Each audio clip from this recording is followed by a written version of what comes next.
horumarka dalku waxa uu ku jiraa qoyska oo hagaaga. Hagaaga qoyskuna waxa uu ku jiraa lamaanaha oo aqoonta qoyska yeesha. Haddii ay lamaanuhu aqoonta qoyska yeeshaan, waxa ay soo saarayaan ubad tayo leh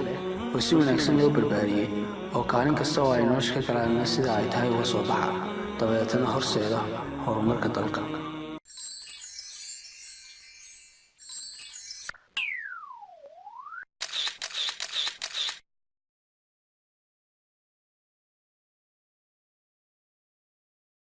qarnigan aynu joogno bulshooyinka horumaray dhammaantood waxay raadiyaan qoysas sugan oo xasiloon. mid ka mid ah shanta dhibaato ee ugu waaweyn ee haysta waddanka Mareykanka waa burburka qoyska. waxaa sii yaraanaysa tirada wadamo badan oo reer galbeed ah markii ay ahmiyad badan siin waayeen nolosha qoyska iyaga oo dhashii joojiyay. waxaa sii badanaysa tirada dadka ay ku dhacaan guryo la'aantu ee u hoyda wadooyinka kadib markii ay waayeen qoysas caawiya oo kaaba isla markaana dhammaystira. haddaba 14 qarni ka hor ayaa diinta Islaamku waxa ay ka hadashay muhiimadda uu qoysku leeyahay, qoyska, qaranka iyo qofka intaba. Ilaahay quraankiisa waxa uu ku leeyahay aayadii micnaheedu tahay Ilaahay waa kaydinka abuuray biyo, deetana waxa uu idinka dhigay xidhiidh iyo xigaal. mid ka mid ah sababaha xidhiidhka iyo xigaalka loo yahayna waxa weeyaan in la iscaawiyo, in la iskaabo iyo in la dhammaystiro. dhinaca kale marka laga eego bulshada waxay ka kooban tahay gebigeeduba qoysas tiro badan oo isku tegay iyo kaalmo tiro badan oo ay tahay inay buuxiyaan xubnaha ka soo toosa qoysaska. sidaa daraaddeed si uu bulshada ay u qurux badnaato waa inuu qoysku qurux badnaada. kolba qoysku sida uu u eegyahay ayuunbuu u ekaanayaa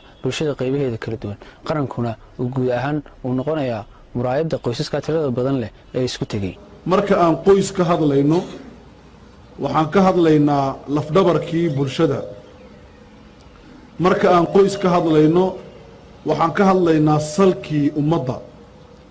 marka aan qoys ka hadlayno waxaan ka hadlaynaa unugii lagu duldhisayey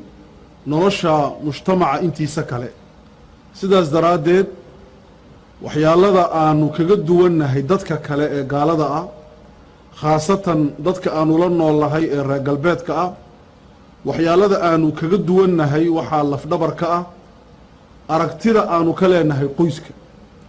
sida shareecaddeenna, kitaabka rabbi, sunnada nebigu ay u dhigaysa calayhi salaatu wasalaam. waxa weeyaan annaku haddaan nahay muslim lama dareemi karo qofka bini aadanka ah hadduu ka dhex baxo qoyska, iyada oo fikraddan reer galbeedkuna ay tahay nolosha waxay ka bilaabmataa qofka hal markuu qofku yahay keligii uu jiro iyaa kow la odhanayaa, laakiin marka muslim la yahay waxaa kow la dhahayaa waa qoyska weeye. noloshu qoyskay ka bilaabmaysaa. sidaas daraaddeed baan leenahay unuga bulshadu ay ka bilaabmato waa reer, waa xaas, waa qoys, baynamaa reer galbeedka unuga bulshadu ay ka bilaabmato uu yahay qof. muhiimadeeda oo ballaaran awgeed ayaa diinta Islaamku waxay 14 qarni ka hor dhiirigelisay iskuursiga iyo dhisidda qoys wanaagsan. si uu qoysku tayo u yeeshana waxay diinta Islaamku inoo soo raacisay aqoontii looga baahnaa shaqooyinka tirada badan leh ee ka dhexdhacaan nolosha qoyska. waayo tayada bulshada gebigeeduba waxa ay ku xidhan tahay tayada qoyska. qoyskuna si uu u tayoobo waa in aqoontii qoyska la yeeshaa weeye micnaheedu. oo tijaabo lagu sameeyay dalkeen wali lagu sameeyay laakiin Malaysia sanadkii 1990 ayaa heerkii farniinka soo taagan 330 ayaa waxa la furay waxa la soo hindisay fikir ah in la furo dugsiyo labada lamaanaha isjecel markay isjecelkooda ma sababooda bilowmo ay si iskuulka studio galiyaan kadib inay wax ka bartaan. kadib sanadkii 2015 waxa noqotay inta farniinka ka dhacay Malaysia 8% kaliya. marka halkaas waxaan ka dheehan karnaa Malaysia waa aragtayna intaas u dhaxaysay wixii gaadhay horumar baaxad leh oo dalka imika horumarka uu gaadhay wixii ku gaadhay marka ma wax kale waxa weeyaan horumar aqoonta qoyska dadka lagu soo baariyay kadib waa soo saaray oo tayo leh kadibna uu soo baxay qaran tayo leh. unuga ugu culus ugu muhiimsan ee bulshada ka dhisantaa waxa weeye qoyska. faa'iidada ugu horeysa ee uu guurku u leeyahay bulshada ama qoysku u leeyahay bulshada waxa weeye taran. maanta tirada haddii la eego adduunka waxa la isku dhaafay dalba inta uu leeyahay dad fara badan. faa'iidooyinka kale qoyska waxa ka mid ah barbaarintaasi waxay sababaysaa in ilmo diiniyan dhisan oo akhlaaqdiisu wanaagsan tahay, ilmo dhisan aqoon, ilmo dhisan ixtiraam, ilmo dhisan dhinac walba bulshada marka laga eego bulshada soo baxo. si aynu u ogaano muhiimadda ay diinta Islaamku siisay nolosha qoyska waxaynu ka istaagaynaa 4 dhinac. dhinaca koowaad quraanka waxa lagu sheegay 146 aayadood oo ka hadlaya arrimaha qoyska. noocyadeeda kala duwan haddii ay tahay u diyaargarowga nolosha qoyska haddii ay tahay furiinka haddii ay tahay galmada hadday tahay waajibaadka xaasnimo hadday tahay kobcinta jacaylka iyo hadday tahay biilinta xaafadda intaba haddii aynu dhinaca axaadiista ka eegno waxaa ku soo aroray axaadiis tiro badan oo aanay culimmadu tiradooda sheegin haddii aynu ka eegno dhinaca fiqigu guud ahaan waxa uu ka kooban yahay 4 qaybood arrimaha qoysku waxay ka yihiin 4 meelood oo meel guud ahaan fiqigu waxa uu ka hadlaa cibaadaadka mucaamalaadka axwaal shakhsiya oo arrimaha qoyska iyo qaybta afraad oo ah xukunka iyo cadaaladda marka arrimaha qoysku waxay ka yihiin 4 meelood oo meel haddii aynu dhinaca labaad ka istaagno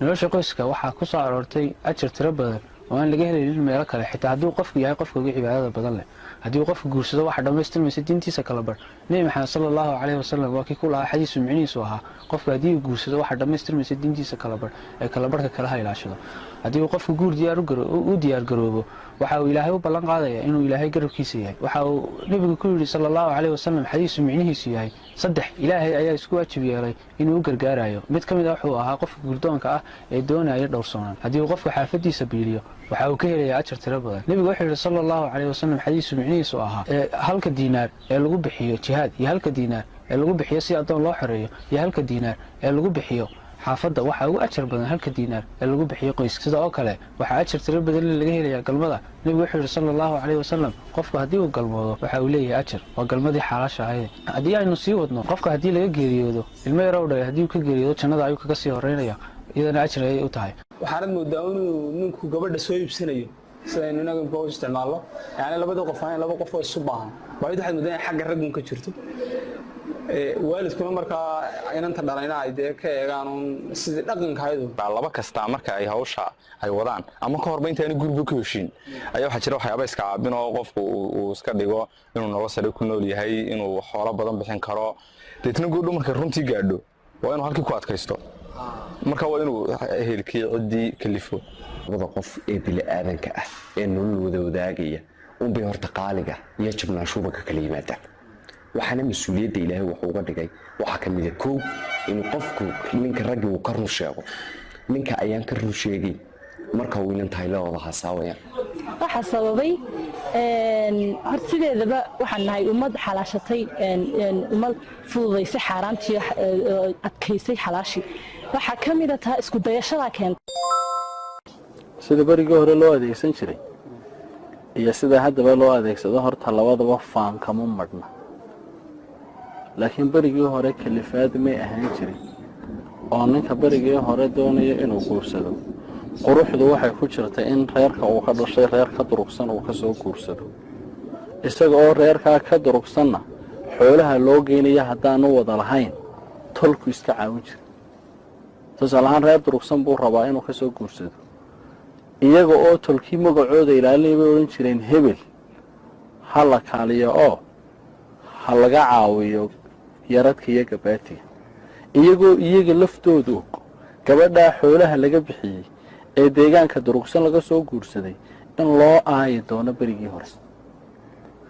oo faana kama marnayn isu baahina kama marnayn oo barigii hore dadku reer guuraabu hay isu guurida la isu guurayo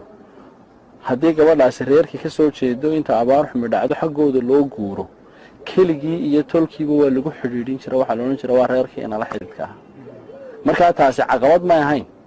isaga cana culayska waa la qaybsanay laakiin maanta in xoolo badan la bixiyo ninkii gabadha doonayna waa ku kali waana ku kalifaan cid kala caawinaysaana ma jirto